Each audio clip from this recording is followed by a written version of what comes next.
Right now, without knowing your name, your story, or your struggles, people are already forming an opinion about you in the first 7 seconds, maybe less. Not based on your resume, not based on how hard you've worked, based on how you carry yourself, based on the signal your body, your eyes, your voice are sending out, whether you're aware of it or not. And here's the part that stings. Most people are sending the wrong signal, not because they're weak, because nobody ever taught them how presence actually works. Machiavelli understood something about human nature that most philosophers refuse to admit. People don't respond to reality. They respond to perception. The prince who appears strong often holds more power than the one who actually is. So the question isn't whether you're capable. The question is, what does your presence say before you even speak? This video has 7 psychological shifts that will completely change how the world sees you.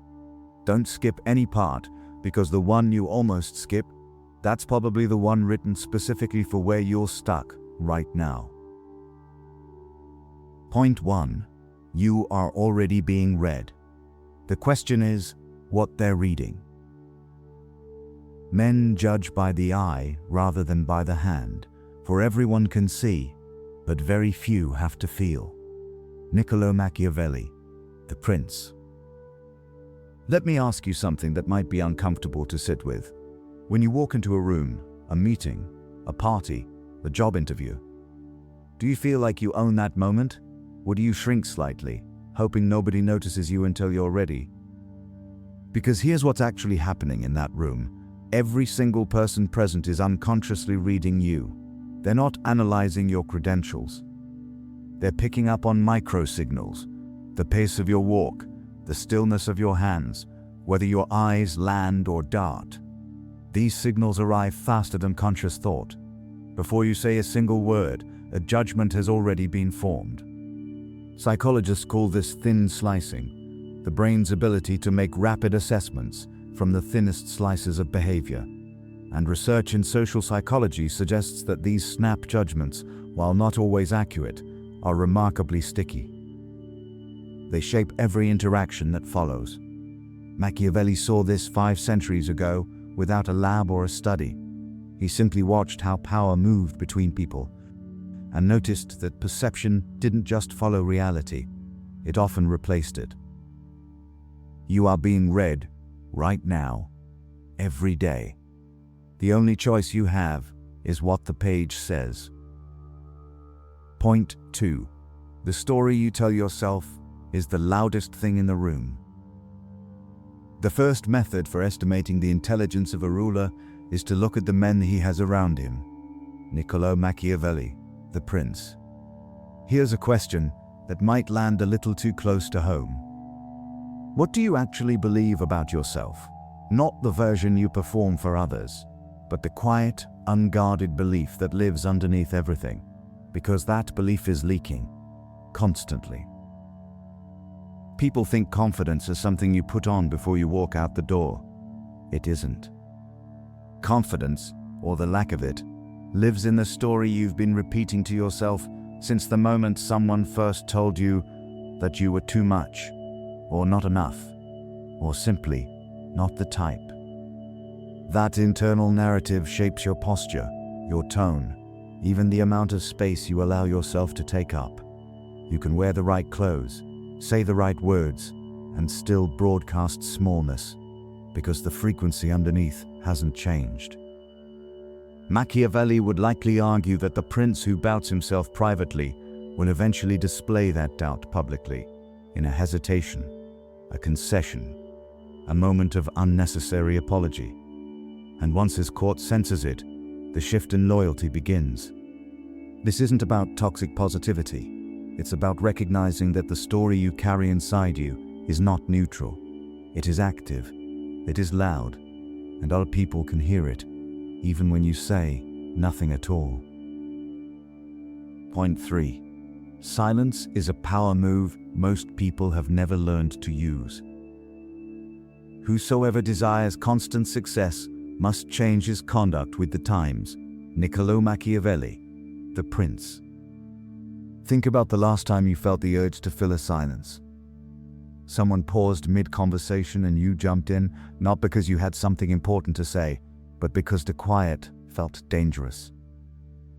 Like it would be interpreted as weakness, or emptiness, or social failure. You filled it, and in doing so, you gave something away. Silence, in most social contexts, functions like emotional gravity.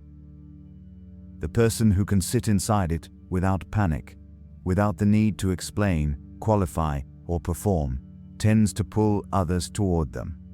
The person who can't hold it tends to reveal far more than they intend to. In negotiation psychology, there's a well-documented principle. The first person to speak after a proposal is often the one who concedes. The discomfort of silence presses them into motion. What feels like awkwardness is actually a form of pressure, and the person who refuses to flinch under that pressure holds the room. Machiavelli understood that restraint itself communicates power. It suggests you have no desperation to manage, no approval to chase, no anxiety to hide. Learning to sit in silence, not coldly, but calmly, may be one of the most underrated psychological edges you can develop. Point 4. Stop explaining yourself to people who have already decided. It is better to be feared than loved if you cannot be both. Niccolò Machiavelli, the Prince. Be honest with yourself for a moment. How many times have you over-explained something, your decision, your choice, your absence, your success, to someone who wasn't actually asking for an explanation? They were asking for submission, and you gave it to them, dressed up as politeness. Here's the psychological dynamic playing out. When you habitually over-explain, you're unconsciously communicating that you need the other person's approval to feel settled in your own choices. And people, often without realizing it, register that signal. They begin to sense that you can be moved, that your decisions are negotiable, that your boundaries have soft edges. Machiavelli warned his prince never to appear uncertain about his own authority, not because certainty is always correct, but because visible uncertainty invites challenge. And unnecessary challenge drains energy that could go toward actually leading. This doesn't mean you should be dismissive or arrogant. There's a crucial difference between choosing not to explain and being unable to articulate your reasoning. One is power, the other is just defensiveness in a costume. The most commanding people in any room don't justify themselves to everyone. They choose when explanation serves the relationship and when it only serves their need for approval. Point 5. How you respond to disrespect defines your ceiling. Never attempt to win by force what can be won by deception. Niccolò Machiavelli, the Prince. Has anyone ever spoken to you in a way that was just slightly off? Not outright rude, but subtly dismissive. A comment disguised as a joke, an interruption framed as enthusiasm, a compliment with just enough edge to make you wonder. And what did you do? Most people do one of two things. They either laugh along, which signals that the treatment is acceptable, or they overreact, which signals that the treatment got to them. Both responses hand power to the other person. The third response is the rarest one. And it's the one that quietly reshapes the dynamic. You simply don't perform the expected reaction. You let the moment breathe. You respond with calm clarity, or sometimes with nothing at all. No anger, no forced smile, just stillness. That stillness communicates something that a sharp comeback never could. I was not threatened by that. Machiavelli's philosophy on this may strike you as slightly unsettling at first.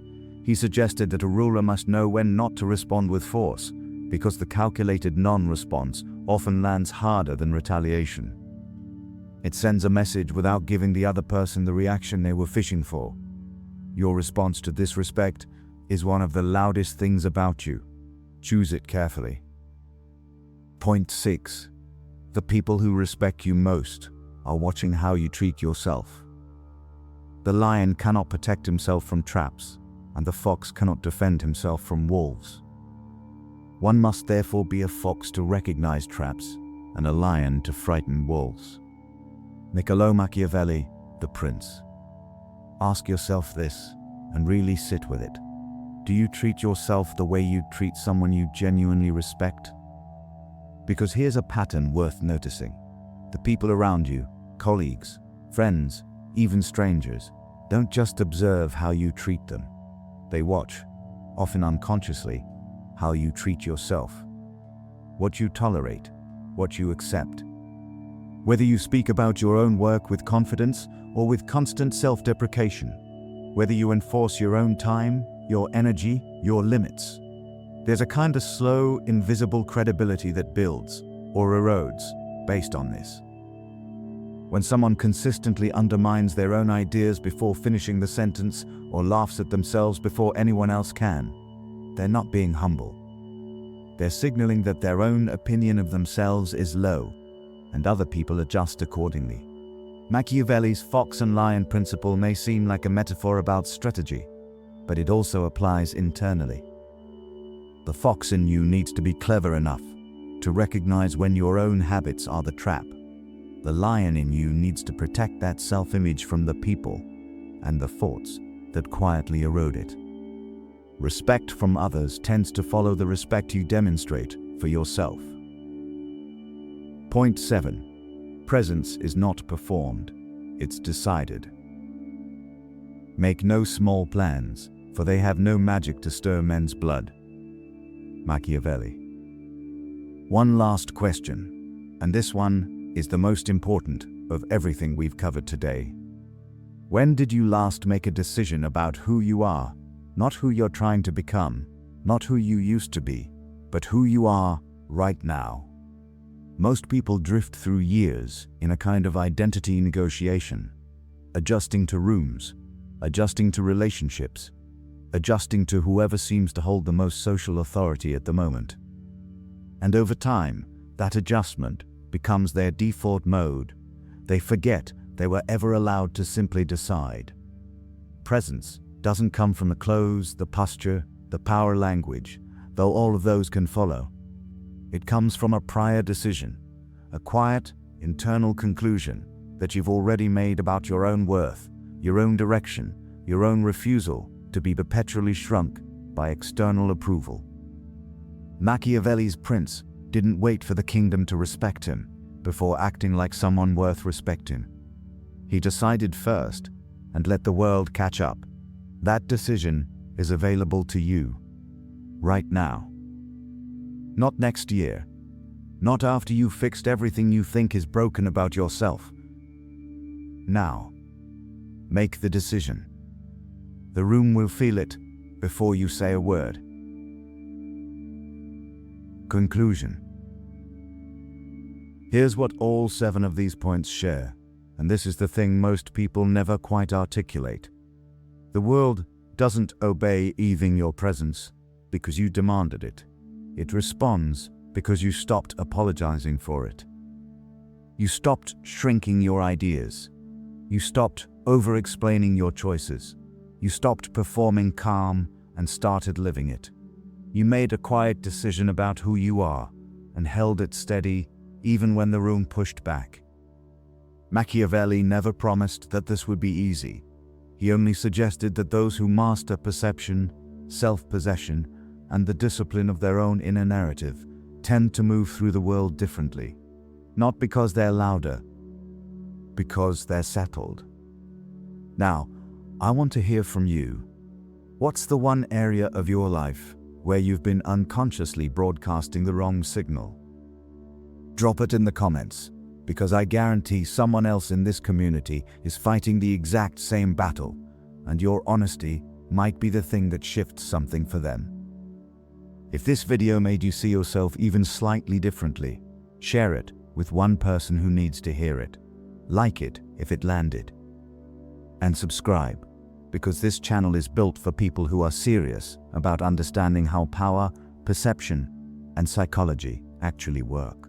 The next video might change the way you move through every room you walk into. Don't miss it.